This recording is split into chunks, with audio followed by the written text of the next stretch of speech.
இறை இயேசுவில் பிரியமுள்ள மாதா தொலைக்காட்சியின் அனைத்து நிகழ்ச்சிகளையும் ஆவலோடு பார்த்து கொண்டிருக்கிற அன்பு நேயர்கள் அனைவருக்கும் இனிய இரவு வணக்கம். இந்த நாள் முழுவதும் இறைவனின் உடனிருப்பை நீங்கள் உணர்ந்து வாழ்ந்திருப்பீர்கள் என்று நம்புகிறேன். இன்றும் ஒரு அருமையான சிந்தனையைத்தான் நான் உங்களோடு பகிர்ந்து கொள்ள ஆசைப்படுகிறேன். கடவுளால் படைக்கப்பட்ட நாம் அனைவரும் மாண்போடும் புகழோடும் வசதியோடும் வாழ வேண்டும் என்று நினைக்கிறோம். அதற்காக அன்றாடம் வேலை செய்து சம்பாதித்து பொருளை பணத்தை சேர்க்கிறோம். அப்படி சேர்க்கும் பணத்தை நாம் எப்படி செலவழிக்கிறோம் என்பது முக்கியமானது. மாதம் நாம் 1,00,000 ரூபாய் சம்பாதிக்கிறோம் என்பதற்காக அனைத்தையும் செலவு செய்துவிட்டால் நமது எதிர்கால வாழ்க்கைக்கு மிஞ்சுவது ஒன்றும் இருக்காது என்பது உண்மைதான். பொருளீட்டல் என்றால் உழைத்து பணம் சேர்ப்பது மட்டுமல்ல, சிக்கனமாயிருந்து கையில் உள்ளதை கூடுமானவரை செலவழிக்காமல் இருப்பதும் பொருளீட்டலே ஆகும். இதைத்தான் அறிஞர் ஜார்ஜ் ஹெர்பர்ட் சிக்கனமும் சேமிப்பும் வாழ்க்கையை உயர்த்தும் 2 கருவிகள் என்பார். சேமிப்பது சிலருக்கு சிரமம்தான், வலிகளை தாங்க வேண்டும். சேமிப்பின் வலிகள் அல்ல, அது மகிழ்ச்சியின் திறவுகோல் என்பதை உணர்ந்து நம்மிடம் உள்ளதை சேமித்து வைக்கும் பழக்கத்தை நமதாக்குவோம். சிக்கனம் வீட்டை காக்கும், சேமிப்பு நாட்டை காக்கும். வருங்கால சந்ததி வளமோடும் நலமோடும் வாழ வேண்டுமானால் சேமிப்பு நிச்சயம் தேவை. எல்லா நாட்களும் ஒரே மாதிரியான நாட்கள் அல்ல. இரும்பும் மழை காலத்திற்காக வெயில் காலத்தில் சேமிக்கும் பழக்கத்தை நமக்கு சொல்லித் தருகிறது. நாம் வேலை செய்யாத போது சேமிப்பு நமக்காக வேலை செய்யும். பூமியில் முதல் மூச்சை தொடங்கிய மனிதன் தனது கடைசி மூச்சை காணிக்கையாக்கும் வரை யாருக்கும் கடனாளியாக இருக்கக்கூடாது. இருக்கும் வரை பணத்தை மட்டும் சேமிப்பது வாழ்க்கை அல்ல. நிலம், நீர், காற்று, மின்சாரம், இயற்கை, செயற்கை வளங்களையும் சேமிக்க கற்றுக்கொள்வோம். இயற்கை வளத்தை சேமிப்போம். இளைய தலைமுறைக்கு சேமிக்க கற்றுக் கொடுப்போம். அப்போதுதான் நலமான சுகமான சமுதாயம் உருவாகும் என்பதை உணர்ந்து கொள்வோம்.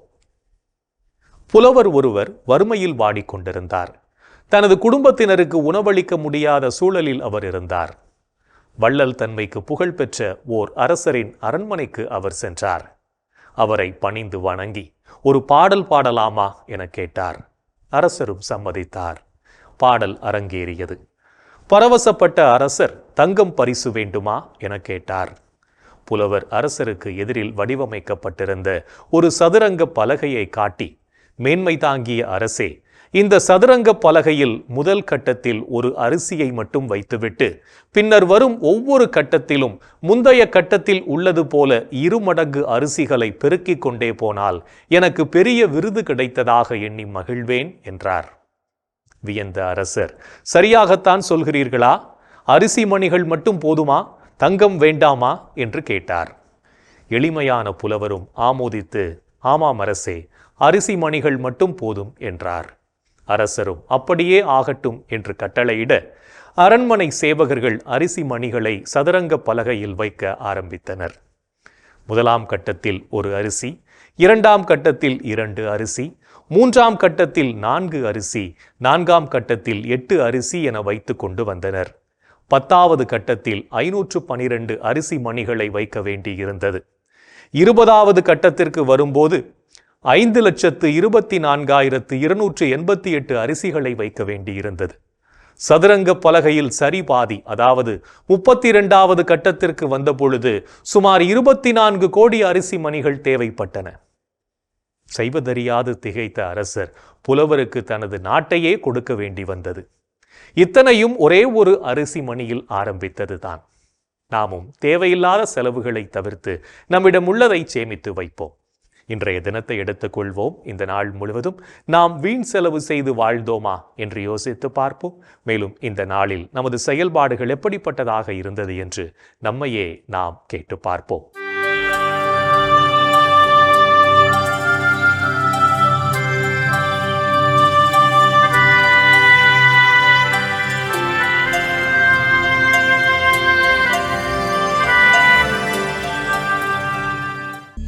இன்று நீங்கள் கிறிஸ்துவுக்கு எதிரான தப்பறை கொள்கையை பரப்பினீர்களா?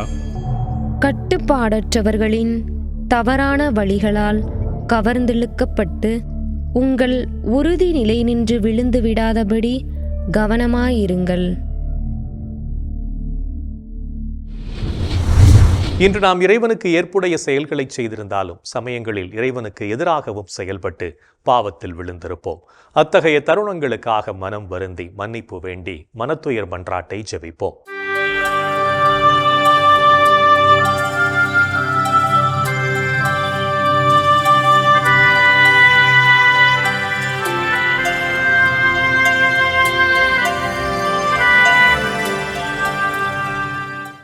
எல்லாம் வல்ல இறைவனிடமும் சகோதர சகோதரிகளே உங்களிடமும் நான் பாவி என ஏற்றுக்கொள்கிறேன்.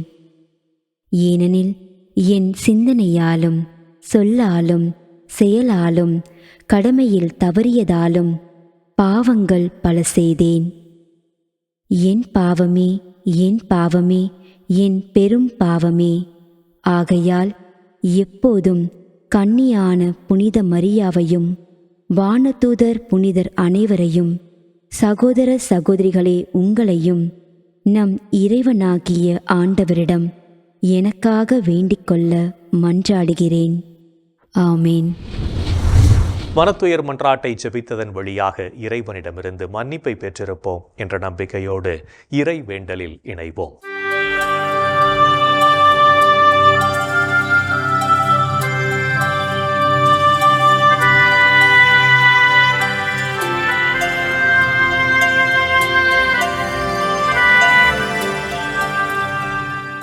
இறைவா இறைவா எமக்கு துணை புரிய வாரும். இறைவா இறைவா எமக்கு துணை புரிய வாரும். ஆண்டவரே எமக்கு துணை புரிய விரைந்து வாரும். ஆண்டவரே எமக்கு துணை புரிய விரைந்து வாரும். தந்தைக்கும் மகனுக்கும் தூய ஆவியாருக்கும் மாட்சி உண்டாவதாக. தொடக்கத்தில் இருந்தது போல் இப்பொழுதும் இப்பொழுதும் என்றென்றும் இருப்பதாக.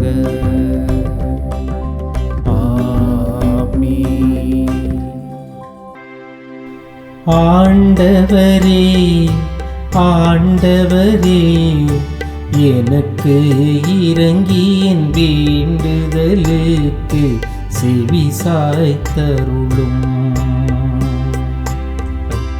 ஆண்டவரே ஆண்டவரே எனக்கு இரங்கி என் வேண்டுதலுக்கு செவி சாய்த்தருளும்.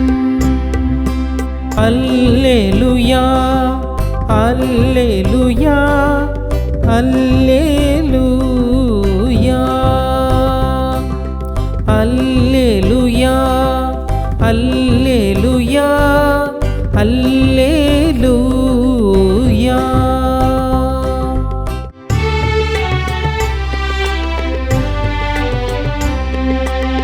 எனக்கு நீதி அருள்கின்ற கடவுளே, நான் மன்றாடும்போது எனக்கு பதிலளித்தருளும். நான் நெருக்கடியில் இருந்தபோது நீர் எனக்கு துணை புரிந்தீர். இப்போதும் எனக்கு இரங்கி என் வேண்டுதலுக்கு செவி சாய்த்தருளும். மானிடரே, எவ்வளவு காலம் எனக்குரிய மாட்சிக்கு இழுக்கை கொண்டு வருவீர்?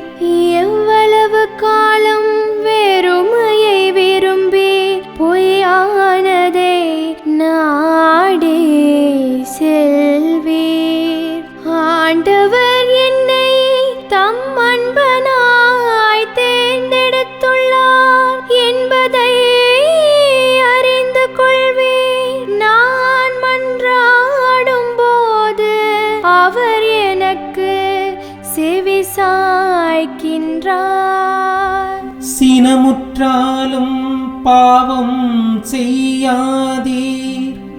படுக்கையில் உங்கள் உள்ளத்தோடு பேசி அமைதியாயிருப்பீர். முறையான பலிகளை செலுத்துவீர், ஆண்டவரை நம்புவீர். நலமானதை எங்களுக்கு அருள யார் உள்ளர் என கேட்பவர் பலர்.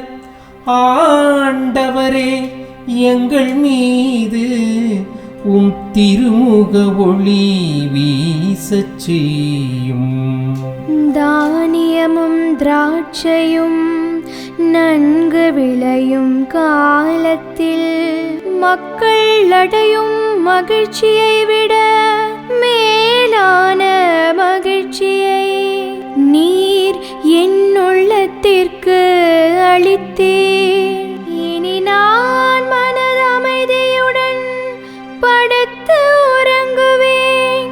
ஏனெனில் ஆண்டவரே, நான் தனிமையாக இருந்தாலும் நீரே என்னை பாதுகாப்புடன் வாழச் செய்கின்றீர்.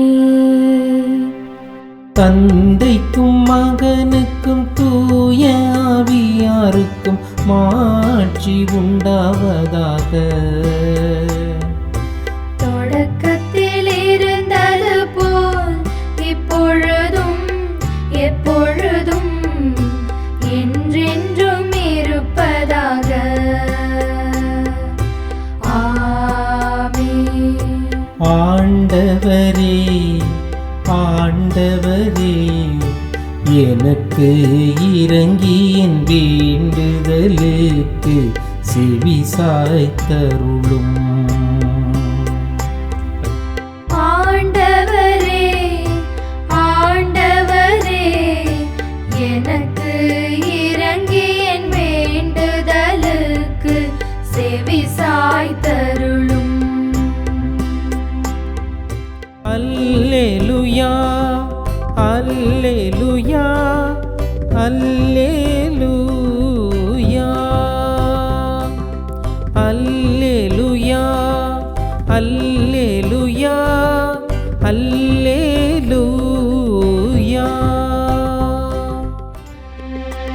இரவு நேரங்களில் ஆண்டவரை போற்றுங்கள். இரவு நேரங்களில் ஆண்டவரை போற்றுங்கள். அல்லேலூயா, அல்லேலூயா, அல்லேலூயா, அல்லேலூயா, அல்லேலூயா, அல்லேலூயா.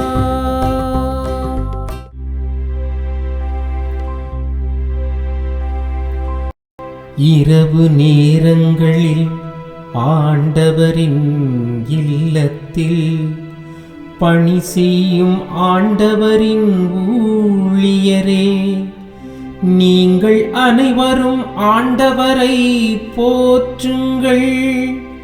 தூயகத்தை நோக்கி கைகளை உயர்த்தி ஆண்டவரை போற்றுங்கள். விண்ணையும் மண்ணையும் உண்டாக்கிய ஆண்டவர் சீயோனிலிருந்து உங்களுக்கு ஆசி வழங்குவாராக. தந்தைக்கும் மகனுக்கும் தூய ஆவியாருக்கும் மாட்சி உண்டாவதாக. தொடக்கத்தில் இருந்தது போல் இப்பொழுதும் எப்பொழுதும் என்றென்றும் இருப்பதாக. ஆமென். இரவு நேரங்களில் ஆண்டவரை போற்றுங்கள். இரவு நேரங்களில்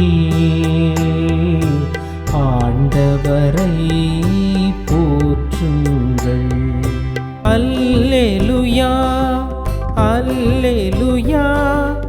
அல்லேலூயா அல்லேலூயா அல்லேலூயா அல்லேலூயா. இறைவனின் உடனிருப்பு இந்த இரவு பொழுதிலும் நம்மை பாதுகாத்து வழி நடத்தும் என்ற நம்பிக்கையை இறை வேண்டலின் வழியாக பெற்றுக்கொண்ட நாம் இப்போது நாளைய நற்செய்தி வாசகத்திற்கு செவிமடுப்போம்.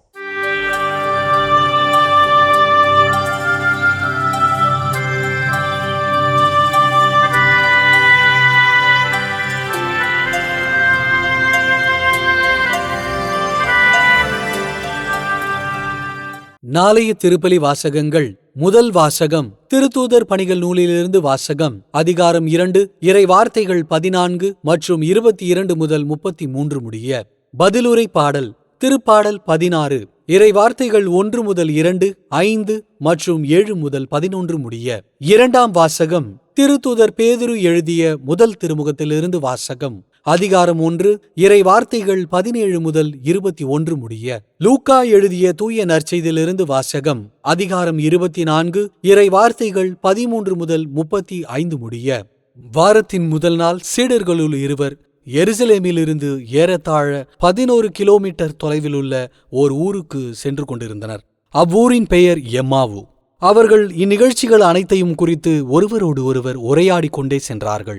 இப்படி அவர்கள் உரையாடிக் கொண்டும் வினவி கொண்டும் சென்றபோது இயேசு நெருங்கி வந்து அவர்களோடு நடந்து சென்றார். ஆனால் அவர் யார் என்று அறிந்து உணர முடியாதவாறு அவர்களுடைய கண்கள் மறைக்கப்பட்டு இருந்தன. அவர் அவர்களை நோக்கி, வழி நெடுகிலும் நீங்கள் ஒருவரோடு ஒருவர் பேசிக் கொண்டிருப்பது என்ன என்று கேட்டார். அவர்கள் முகவாட்டத்தோடு நின்றார்கள்.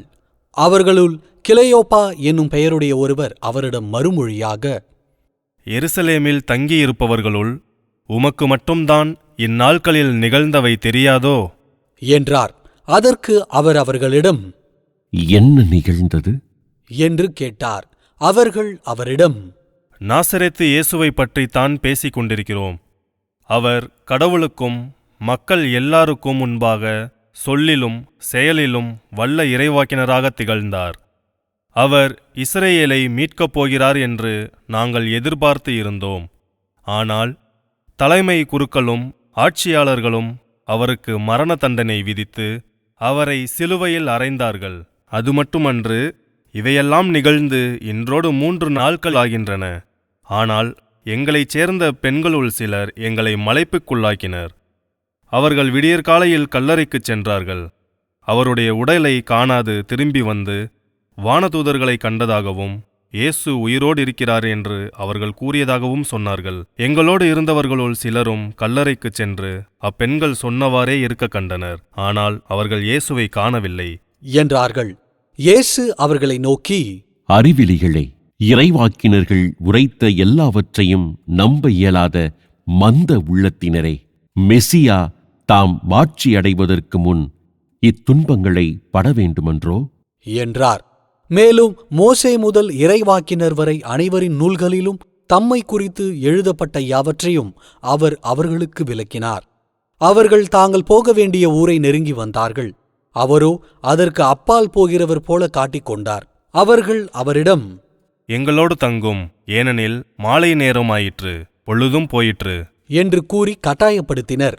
அவரும் அங்கு தங்குமாறு அவர்களோடு சென்றார். அவர் அவர்களோடு பந்தியில் அமர்ந்திருந்தபோது அப்பத்தை எடுத்து கடவுளை போற்றி பிட்டு அவர்களுக்கு கொடுத்தார். அப்போது அவர்களுடைய கண்கள் திறந்தன. அவர்களும் அவரை அடையாளம் கண்டு கொண்டார்கள். உடனே அவர் அவர்களிடமிருந்து மறைந்து போனார். அப்போது அவர்கள் ஒருவரையொருவர் நோக்கி, வழியிலே அவர் நம்மோடு பேசி மறைநூலை விளக்கும்போது நம் உள்ளம் பற்றி எரியவில்லையா என்று பேசிக் கொண்டார்கள். அந்நேரமே அவர்கள் புறப்பட்டு எருசலேமுக்கு திரும்பி போனார்கள். அங்கே 11 அவர்களோடு இருந்தவர்களும் குழுமி இருக்க கண்டார்கள். அங்கிருந்தவர்கள், ஆண்டவர் உண்மையாகவே உயிருடன் எழுப்பப்பட்டார், அவர் சீமோனுக்கு தோன்றியுள்ளார் என்று சொன்னார்கள். அவர்கள் வழியில் நிகழ்ந்தவற்றையும் அவர் அப்பத்தை பிட்டு கொடுக்கும்போது அவரை கண்டுணர்ந்து கொண்டதையும் அங்கிருந்தவர்களுக்கு எடுத்துரைத்தார்கள். ஆண்டவரின் அருள்வாக்கு. கிறிஸ்துவே உமக்கு புகழ். நமது அன்றாட வாழ்வின் அனுபவங்களின் வழியாக இயேசுவை கண்டுகொண்டு வாழவும் அவரின் விழுமியங்களை வாழ்வாக்கவும் நாம் அழைக்கப்படுகிறோம். என்றும் நம் அன்பர் இயேசுவின் குரலுக்கு செவிமடுத்து வாழ்வோம் என்ற சிந்தனையோடு சிமியோன் பாடலில் இணைவோம்.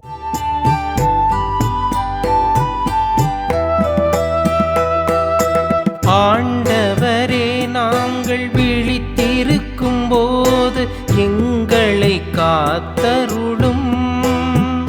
நாங்கள் தூங்கும் போது எங்களை பாதுகாத்தருளும். இதனால் கிறிஸ்துவோடு விழித்திருந்து அவரோடு அமைதியில் இளைப்பாறுவோம். அவரோடு அமைதியில் இளைப்பாறுவோம். ஆண்டவரே, நாங்கள் விழித்திருக்கும் போது எங்களை காத்தருளும். நாங்கள் தூங்கும் போது எங்களை பாதுகாத்தருளும். இதனால் கிறிஸ்துவோடு விழித்திருந்து அவரோடு அமைதியில் இளைப்பாறுவோம். அவரோடு அமைதியில் இளைப்பாறுவோம். ஆண்டவரே, உமது சொற்படி அடியான் என்னை இப்போது அமைதியுடன் போகச் செய்கிறே. ஏனெனில் மக்கள் அனைவரும் காணுமாறு நீர் ஏற்பாடு செய்துள்ள உமது மீட்பை என் கண்கள் கண்டு கொண்டன. இம்மீட்பே பிற இனத்தாருக்கு வெளிப்பாடு அருளும் ஒளி. இதுவே உம் மக்களாகிய இஸ்ராயேலுக்கு பெருமை. தந்தைக்கும் மகனுக்கும் தூய ஆவியார்க்கும் மாட்சி உண்டாவதாக. தொடக்கத்தில் இருந்தது போல் இப்பொழுதும் எப்பொழுதும் என்றென்றும் இருப்பதாக. ஆமென். ஆண்டவரே, நாங்கள் விழித்திருக்கும் போது எங்களை காத்தருளும். நாங்கள் தூங்கும் போது எங்களை பாதுகாத்தருளும். இதனால் கிறிஸ்துவோடு விழித்திருந்து அவரோடு அமைதியில் இளைப்பாறுவோம். அவரோடு அமைதியில் இளைப்பாறுவோம். இறைவன் நம்மை ஒவ்வொரு நொடி பொழுதும் அற்புதமாய் வழிநடத்தி கொண்டிருப்பதை சிமியோன் பாடல் வழியாக உணர்ந்து செபித்த நாம் இப்போது நாளைய புனிதரை பற்றி பார்க்கலாம்.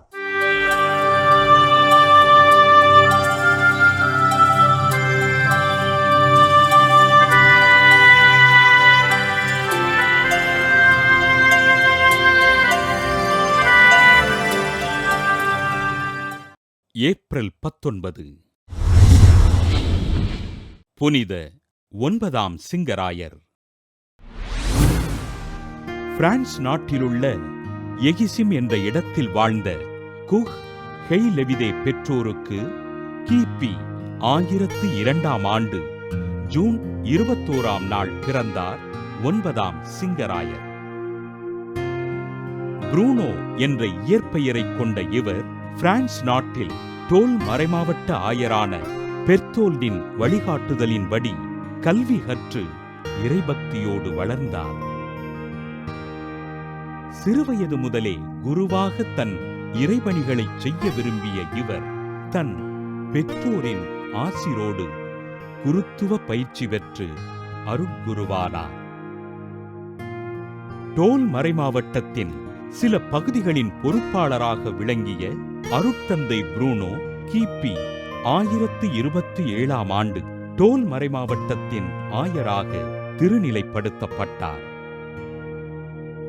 சுமார் 20 ஆண்டுகள் ஆயராக தம் பணியினை திறம்படச் செய்த புரூனோ கிபி 1049ஆம் ஆண்டு பிப்ரவரி 12ஆம் நாள் திருத்தந்தையாக தேர்ந்தெடுக்கப்பட்டு தனது பெயரை 9ஆம் சிங்கராயன் என்று தேர்ந்து கொண்டார். இத்தாலி நாட்டின் தென்பகுதியைச் சேர்ந்த மக்கள் நார்மன்ஸ்களால் துயரங்களை அனுபவிக்க அம்மக்களை காப்பாற்றுவதற்கு ஜெர்மனியின் உதவியுடன் திருத்தந்தை எதிர்க்க திருத்தந்தை நார்மன்ஸ்களால் கைது செய்யப்பட்டு துன்புறுத்தப்பட்டார். இத்தாலியின் தென்பகுதி மக்களை காப்பாற்றி இத்தாலியில் இருந்த தப்பறை கொள்கைகளை களைந்த திருத்தந்தை 9ஆம் சிங்கராயர் கிபி 1054ஆம் ஆண்டு ஏப்ரல் 19ஆம் நாள் விண்ணகமடைந்தார். திருச்சபையினை செம்மையோடு வழிநடத்தி பல பேராலயங்களையும் துறவு மடங்களையும் கட்டி எழுப்பிய திருத்தந்தை 9ஆம் சிங்கராயரை திரு அவை புனிதராக உயர்த்தியது. நாளை புனித 9ஆம் சிங்கராயரின் திருவிழாவினை கொண்டாடுகின்ற நாம் வேலையின்றி துன்புறுகின்ற மக்களுக்கு வேலை கிடைக்கவும் அவர்களை இறைவன் வழிநடத்தும்படியாகவும் ஜெபிப்போம். புனிதர்கள் ஒவ்வொருவரும் தங்களது வாழ்க்கையின் மூலம் இறைவனுக்கு சான்று பகர்ந்து வாழ்ந்தவர்கள் என்பதை உணர்ந்தவர்களாய் நாமும் அவர்கள் வழியில் வாழ்ந்து இறை வழியில் பயணிப்போம் என்ற நம்பிக்கையோடு நாளைய தினம் பாவ சங்கீர்த்தனம் செய்து இறை அருளை நிறைவாக பெற்றுக்கொள்வோம். என் அன்பு சகோதரனே சகோதரியே, இன்றைய தினத்திலே மாதா தொலைக்காட்சிக்காக பல நிலைகளில் உதவி செய்து கொண்டிருக்கின்ற உபகாரிகளுக்காக நாம் மன்றாடுவோமா?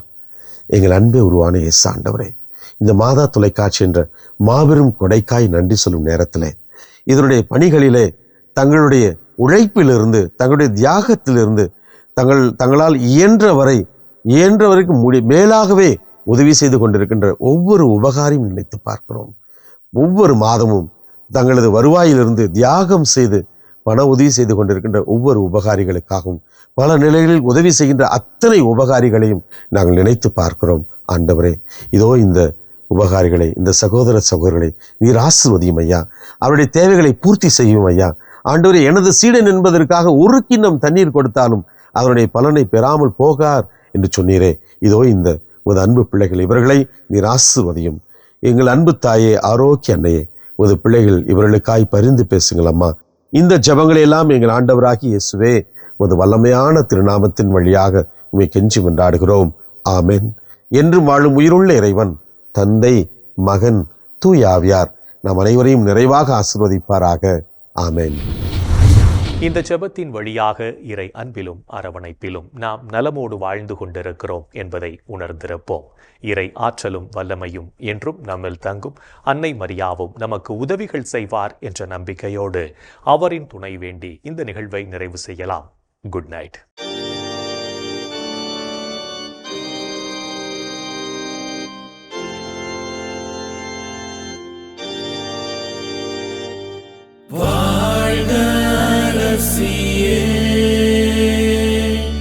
தயை மிகு அன்னையே,